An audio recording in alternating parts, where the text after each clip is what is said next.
श्रद्धा को ही श्राद्ध कहते हैं। बहुत ध्यानपूर्वक सुनिएगा।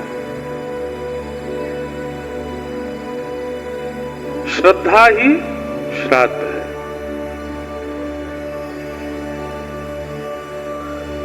जो हमारे पूर्वाचार्य हैं, जो हमारे पूर्वज हैं, उन सबके निमित्त विशेष तिथि पर उनमें श्रद्धा रखते हुए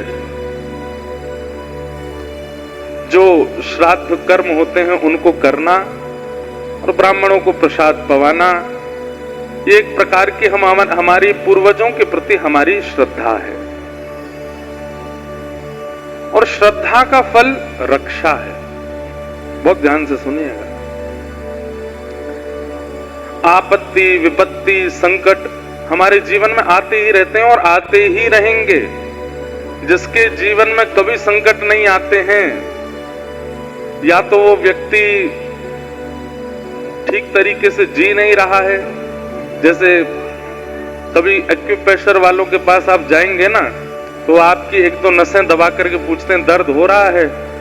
अगर दर्द हो रहा है तो मतलब आप स्वस्थ हो, और अगर दर्द नहीं हो रहा है तो वो कहेंगे कि आपका ये ऑर्गन खराब है, क्योंकि आपको इस नस में दर्द नहीं हो रहा है। और वो कभी कभी ऐसे हाथ की कोई नस दबाते हैं, वो दबाते ही आप जोर से उछलने लगो तो वो कहेंगे स्वस्थ हो आप। आपका जो करंट, अब ऐसा भी होता है ना कि लाइट के कनेक्शन जाते हैं तारों से, छीने पर झटका लगे तो समझो कि लाइट आ रही है, और छीने पर झटका ना लगे तो समझो कि कनेक्शन कटा हुआ है, लाइट है ही नहीं है, तार में जान नहीं है, तार में इलेक्ट्रिसिटी नहीं है। ठीक वैसे ही अगर प्रत्येक दिन जीवन में कोई झटका नहीं है तो समझो कि आप जी नहीं रहे हो ढंग से। हर दिन एक चुनौतियों से भरी हुई है, हर दिन एक संकट, हर दिन एक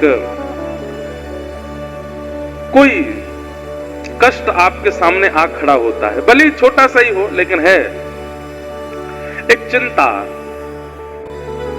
आपको पता है, एक बात बताएं, आजकल बच्चे डिप्रेशन, एंजाइटी और बहुत सारी चीजों के शिकार क्यों हो जाते हैं? क्योंकि ये सब तो पहले से आते थे, लेकिन पहले के लोग इनसे जूझना जानते थे, आजकल के लोग जूझना नहीं जानते।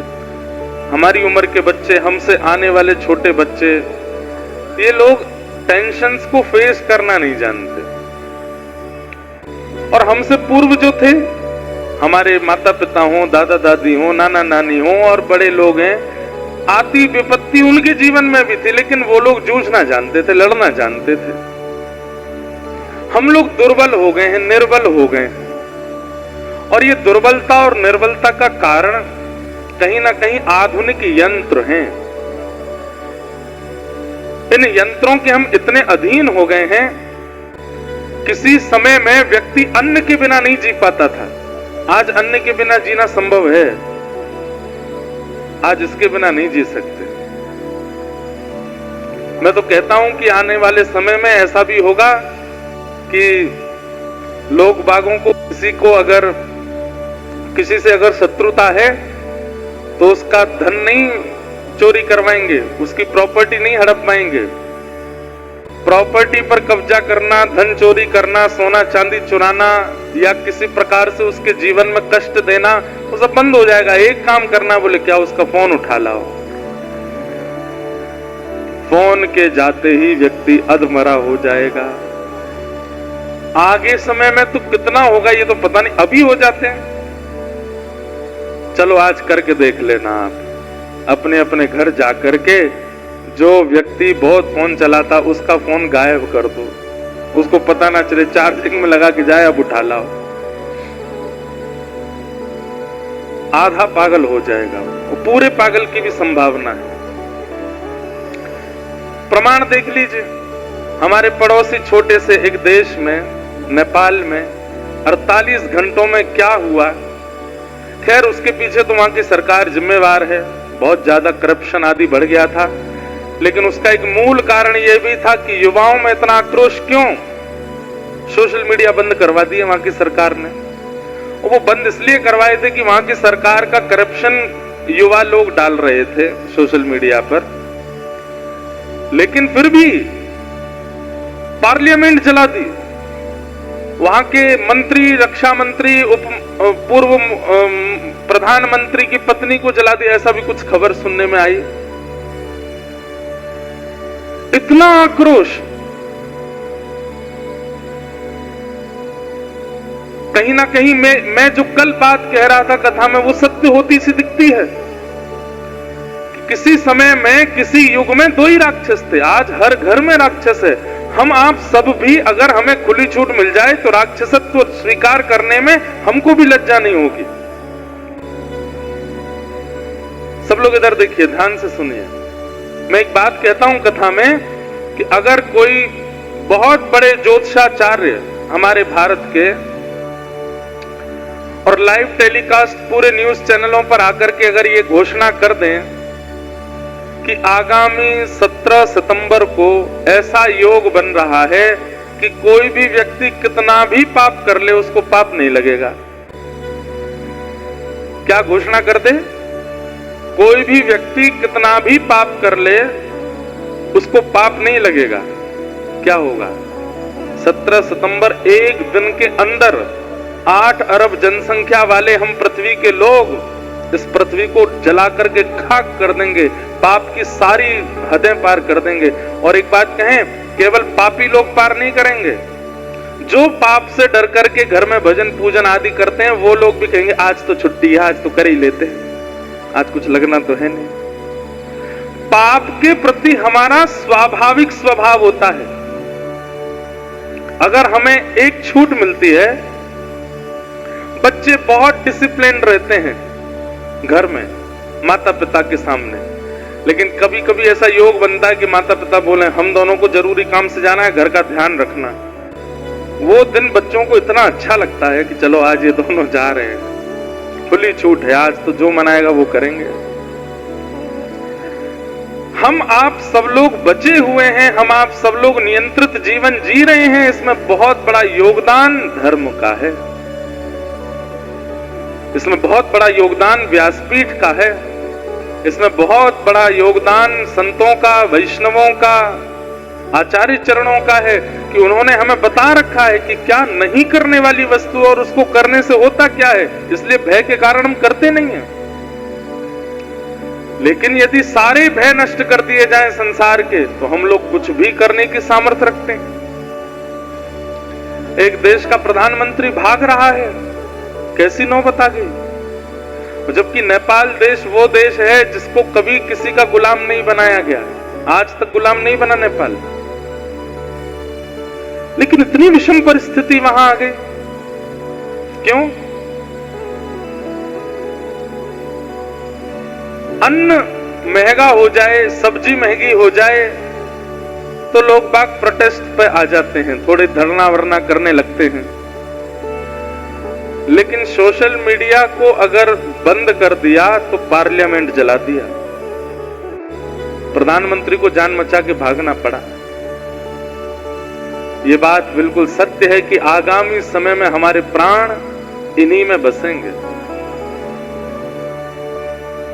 बहुत खतरनाक समय है। ऐसे समय में आज के युवाओं से आप पूछ लीजिए कि श्राद्ध क्या होता है, नहीं जानते वो। उनको बस इतना पता है कि इस दिन हमारे दादाजी का है, इस दिन दादी जी का है, इस दिन उनका है, उनका है, ऐसे ऐसे है, पर उसका मतलब क्या है नहीं जानते। आप कहोगे श्राद्ध तो बहुत ऊंचे लेवल की बात हो गई, दीपावली का मतलब नहीं पता, होली पर हम लोग रंग क्यों लगाते हैं इसका तात्पर्य नहीं पता, रक्षाबंधन पर बहन से राखी क्यों पहनते हैं इसका मतलब नहीं पता। आप कहेंगे महाराज जी दीपावली का हमको पता है, राम जी आए थे इस दिन, तो फिर लक्ष्मी गणेश की पूजा क्यों होती है और लक्ष्मी नारायण की होनी चाहिए, संग में गणेश जी क्या योग बनता है, क्यों होती है पूजा? कुछ भी तो नहीं पता हम लोगों को। इसलिए भैया हमारी आपसे प्रार्थना है, बहुत भयावह समय आने वाला है। 15 दिन के अंदर 2 ग्रहण पड़ रहे हैं और ये सालों बाद हो रहा है। अभी चंद्र ग्रहण निकल करके गया और वो भी चंद्र ग्रहण कब पड़ा है? श्राद्ध में। और अभी फिर से सूर्य ग्रहण आने वाला है। ग्रहण काल, उसमें इतना भजन, इतना साधन, इतना नियम करने की आज्ञा क्यों देते हैं? क्योंकि हमारे बने हुए जीवन को भी बिगाड़ने की सामर्थ्य रखता है ग्रहण काल, अगर उसमें हमने अनुचित कृत्य नहीं किया तो। और ऐसे ग्रहण काल, जबकि कहते हैं कि कोई भी श्राद्ध पक्षों में कोई भी तिथि, मुहूर्त या कोई भी दिवस प्रकट होता है तो उसका एक महत्व होता है। ग्रहण काल आ रहे हैं, वो भी श्राद्ध पक्ष में आ रहे हैं। वो समय दूर नहीं है, बहुत भयावह समय आने वाला है। पूरी भारत भूमि, जगह जगह नदियां उफान भर रही हैं, कितने खेत नष्ट हो गए, कितने लोगों के जीवन उजड़ गए। आसपास के देशों में युद्ध चल रहे हैं, कहीं पर मिसाइलें चल रही हैं, कहीं पर गृह युद्ध चल रहा है, कहीं पर कुछ चल रहा है। ऐसी परिस्थिति है, भारत फिर भी बचा हुआ है अभी तक, बहुत हद तक। क्यों? क्योंकि मैं और आप जैसे लोग अभी भी समय निकाल करके कथा सुन रहे हैं, भजन कर रहे हैं, ठाकुर जी की सेवा कर रहे हैं। जिस दिन इतना भी बंद हो जाएगा भारत में, उस दिन भारत की हालत भी वैसी हो जाएगी जैसे अन्य देशों की है। लेकिन भारत की हालत ऐसी होगी नहीं, क्योंकि चाहे जैसी परिस्थिति आ जाए, भजनानंदी वैष्णवों की गणना भारत में कम होगी नहीं। आप और हम तो प्रत्यक्ष दिखने वाले वैष्णव हैं, ऐसे कितने अप्रत्यक्ष वैष्णव हैं जो छुप करके भजन कर रहे हैं, जिनका भजन हमको पता ही नहीं है। इसलिए भैया हमारी प्रार्थना है, हमारे शास्त्रों में वर्णित जो नियम है उनका पालन कीजिए। श्राद्ध पक्ष में अपने पितरों का श्राद्ध करना, उनके प्रति श्रद्धा अर्पित करना, इससे क्या होता है? जैसे कई बार कहा जाता है आपको पितृदोष है। पितृदोष का मतलब क्या होता है? पितृ नाराज हो गए हैं आपके? नहीं। पितृदोष का कारण यह होता है कि, बहुत ध्यान से सुनिएगा, हमारे परिवार के पूर्वज जब प्रस्थान कर जाते हैं तो प्रस्थान करने के बाद जब ठाकुर जी के सन्मुख वे पहुंचते हैं तो ठाकुर जी उनको अपने निजलोक में निवास दे देते हैं। तब ठाकुर जी से हमारे ही वे जन जाकर के प्रार्थना करते हैं, मैं सराफ परिवार से आया हूं या मैं उपाध्याय परिवार से आया हूं, हे नाथ, मेरे बच्चे, मेरी बहुएं, मेरे बालक, ये सब लोग मेरे से बहुत प्रेम करते थे, बहुत स्नेह करते थे। अब तो मेरा संबंध इनसे टूट चुका है, पर फिर भी नाथ मैं बस इतनी कृपा आपसे चाहता हूं कि इस परिवार पर कृपा बनाए रखना।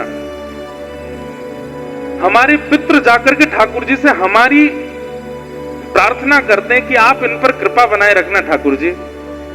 ठाकुर जी कहते हैं, अच्छा तुम इतनी इनकी जो है जैक लगा रहे हो तो अपने परिवार के लोगों की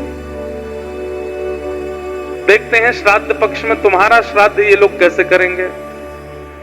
तो जब उसकी श्राद्ध तिथि आती है हमारे पितृ की, और उस दिन जब परिवारी जन कुछ भी विशेष नहीं करते और बिल्कुल अश्रद्धा पूर्वक करते हैं, तब ठाकुर जी मंद मंद मुस्का करके व्यंग कसते हैं, देखो तुम्हारे परिवार के लोग क्या कर रहे हैं, कुछ भी नहीं, श्राद्ध के नाम पर केवल खाना पूर्ति जैसी कर रहे हैं, और तुम इन्हीं की हमसे प्रार्थना कर रहे थे कि इन पर कृपा बनाए रखना, इन पर अच्छे रखना, इनको भला रखना।